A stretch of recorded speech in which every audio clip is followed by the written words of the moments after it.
Now happening today, a former assistant U.S. attorney accused of stabbing a driver on the Howard Franklin Bridge will be back in court. Patrick Scruggs is facing aggravated assault charges and is using the stand your ground defense.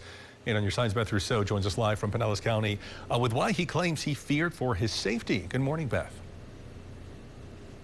Hey, good morning. So a judge is going to listen to all the evidence in this case and then decide whether or not that stand your ground argument applies in this case and ultimately how it will move forward.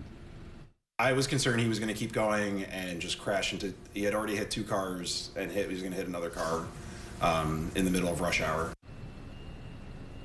Now, there's cell phone video from multiple drivers who were on the Howard Franklin Bridge that morning in September 2023. One witness says he saw a silver Lexus stopped in the middle of the road, tried to wake up the driver who was passed out and assumed he was drunk. Now, according to that witness, the driver of the Lexus eventually drove away and hit a Honda Civic that was allegedly driven by Scruggs.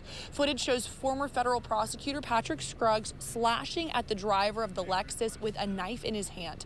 Scruggs' attorney says that he feared for his life and was worried the driver of the Lexus would hit another car and hurt someone, and that's that sound that you just heard from Scruggs on the stand. A woman who was on the bridge says that she watched this whole scary incident unfold. He looked enraged. He was angry. He ran over to the Lexus and started to pull on the handle, trying to get into the vehicle. He was slapping on the window. I was afraid that maybe if he saw me take a video of it, or like he could break down my window and try to stab me.